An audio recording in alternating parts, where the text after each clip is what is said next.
jaajëfatee sama gars yi Mr Shake la maa ngi Brooklyn New York gars yi tey dama ñëw defal leen benn vidéo ci Omar Faye Ndoumbelane ki attaque Sonko muy attaque Sonko ñu gis Ndoumbelane ñu invité ci PDS Doudou Wade PDS moom it mu ñëw nee na day expliquer lan moo tax PDS àndul ak Ousmane Sonko ak Khalifa Sall mais man Ndoumbelane bi li ma ci gën a soof man seetaanuma lépp sax ay extrait la seetaan mais dañoo daggate ay vidéo yu wane ci Omar Faye mais muy jàpp Sonko lu ne mu wax ko vraiment nan Sonko mooy candidat anti système waaye moom moo dem ci candidat système ci PDS ngir bokk ci coalition Omar Faye dafa wax ba am na benn moment sax moom ak sëñ Saliou la dafa naa mooy waa jooju nekk ci plateau bi ne ko yëf yi du Sonko affaire bi du Sonko mais Omar Faye dañu bëgg xam kan moo ko yónni ba fu mu toog rek di wax Sonko jàppal Sonko amal Sonko parce que moom it waxoon nañ ko fii jiiñoon nañ ko fii ne dafa war a dem ci Macky Sall mu jox ko 15 millions ñu nekk ci plateau bi foofu ñoo ko jiiñ est-ce que amay dégg mais vraiment ñun dañoo bëgg xam rek lan moo tax ku mel ne Omar Faye mel ne journaliste alimentaire on dirait quelqu'un qui a été mandaté, quelqu'un qui a été payé pour tout simplement essayer de dénigrer Ousmane Sonko, essayer de le mettre en mal avec les Sénégalais. Mais peine perdue, ce qu'il doit savoir, c'est que Ousmane Sonko, il est ce qu'il est. Il est le de facto chef de l'opposition, même Thierno Bocoum, qui lui aussi est sorti et a vilipendé Ousmane Sonko. Lui-même, il a dit que Ousmane Sonko était le de facto chef de l'opposition. Parce que, bu fekkee ne Idrissa Seck dafa dem jébbalu bu fekkee ne Karim Wade dafa dem Qatar rek toog fa ragal ñemewul ñëw ndax affaire Adji Sarr ba mu amee dëkk bi tàkk Karim Wade mënoon na ci profité mu ñëw mais ñëwul dafa ragal mu toog Qatar li tax mu toog Qatar nag xamuñu Doudou Wade ñëw na di jéem a joxe ay explication di ñu jéem a gëmloo lii moo tax ak lii moo tax Karim Wade toog fële mais vraiment Omar Faye man sax waruma sax di ko jox importance wax dëgg xam naa ne sax patriote yu bëri dinañ ma wax rek ne Maty Trois Pommes parce que Maty Trois Pommes moom il a fallu Ousmane Tounkara moo génn daal di ko menacé ne ko Maty mayatuma la ngay wax dara ci Ousmane Sonko depuis ba ko Ousmane Tounkara tëkkoo Maty Trois Pommes wax dëgg gisatuma ko muy dal ci Ousmane Sonko peut-être nag il est temps n'est-ce pas qu'on remette Omar Faye à sa place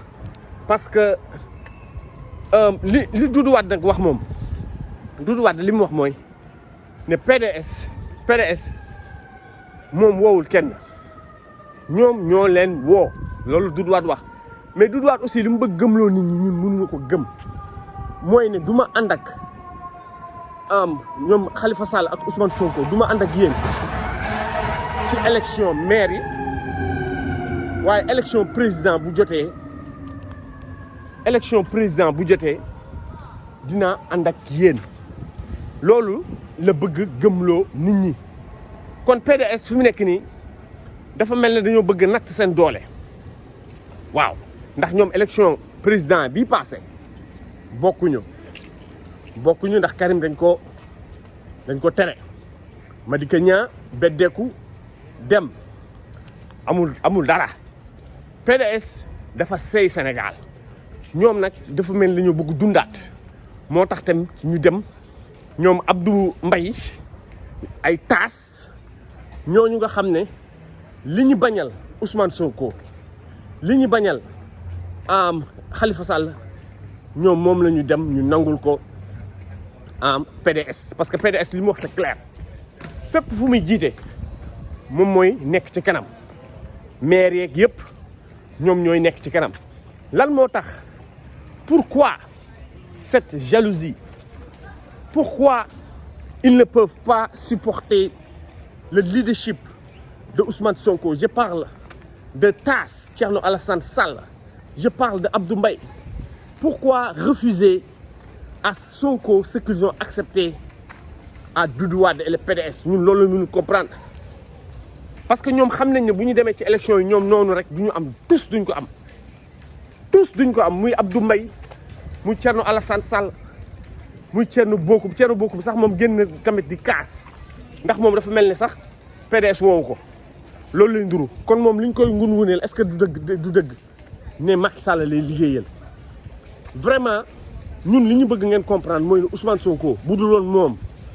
Ousmane Sonko ci affaire Adji Sarr bi élection sax du am waaw parce que Macky Sall daf ñoo nootoon ñun ñëpp dialogue national o Robert Sagna o lu ne Macky Sall daf ñoo noot Ousmane Sonko ci affaire Adji Sarr bi moo tax sénégalais yi dóor seen loxo ci table ne ko 10 commandements lañu soxla ak waa ñoo lànk ak waa M2D 10 commandements lañu soxla fexeel ba élection yi am ci 2022 bu duloon Ousmane Sonko Macky Sall dafay continuer di ñu napp di def lu ko neex élection du am te kenn du ci mën dara kon nag il faut que Omar Faye nga xam affaire bi du question ay élection affaire bi mooy Ousmane Sonko dafa taal xel yi Ousmane Sonko dafa fippuloo nit ñi ñun loolu rek mu leen koy gërëmee élection yi l'essentiel dinañ fexe ba Macky Sall ñu gagné ko ci lu bari bu dul sàcc bi ñëpp xam nañ ne Macky Sall day ñàkk élection parce que APR amatul dara même sénégalais yi doon votel waa APR sénégalais yooyu ñoom ñoo la njëkk weddi APR gis ngeen mën mi Kër Massar xanaa waa Kër Massar duñu votel Macky Sall gis ngeen mën mi Tivaouane Peulh xanaa waa Tivaouane Peulh duñu votel Macky Sall lan ngeen gisati gars yi fii nag benn marché hebdomadaire la fekk samedi nii lay demee nit ñi dañuy ñëw xaaral ma wàcc tuuti sax wan leen benn marché hebdomadaire la waaw chaque samedi nit ñi dañuy ñëw ndeysaan di jënd gis ngeen ko ci parc bi nii macha allah kon li ngeen war a comprendre mooy Ousmane Sonko du seen morom bàyyi leen soxor bàyyi leen iñaan lii yëpp deal la rek parce que Macky Sall mu neex leen mu naqare leen Doudou Wade ñëw na fa lu ne mu wax ko naan ñun Macky Sall lañu bëgg mu daanu bu maire yi jeexee après dañuy dem ànd ak ñoom Sonko ngir am ay député yu bëri mais ñun loolu gëmuñu ko ñun dañoo gëm ne PDS dafa am deal parce que yéen a wax ne vous voulez le regroupement n'est-ce pas de tous les libéraux yéen a ko wax yéen a ne boo leen sañoon Idrissa Seck Macky Sall Pape Diop Ablaye Wade loolu la bëgg yéen ñëpp dafa bëgg ngeen ñëwaat ngeen nekk benn loolu Doudou Wade wax nga ko lan moo tax Karim nekk am Qatar ba léegi lan moo ko fa téye Goloria bi ñuy wax am na benn membre APR bu nekkoon ci plateau Ndoumbelane bi ku arrogant koo xam ne man sax xaw ma ko nekk fa di wax ne Mburok Sow balaa Goloria di ñëw Mburok Sow dina jeex kon Idrissa Seck da ngeen ko dara wor Mburok Sow dina jeex balaa 2024 kon Idrissa Seck Macky Sall da kaa utiliser pour sacrifier ko mais vraiment li ngeen war a xam moo on ne peut pas arrêter la mer avec ses bras Ousmane Sonko c'est un phénomène Ousmane Sonko c'est la révolution il est synonyme de la révolution est en branle dans la sous-région si vous regardez ce qui se passe au Mali si vous regardez ce qui se passe en Guinée yéen Omar Faye xam nga fan nga juumee Doudou Wade xam fan ngeen juumee yéen ci ay élection ngeen yaakaar ñun yaakaaruñu ci élection ñun xam lan lañ ci lan lañ yaakaar parce que xam nañ Macky Sall kenn mënu ko gagner élection bu leen sonal seen bopp Macky Sall élection yi da koy sàcc Macky Sall kenn mënu ko gagner élection ñun yaakaaruñu ci élection ñun xam ci lan lañ yaakaar ci ay Mamadi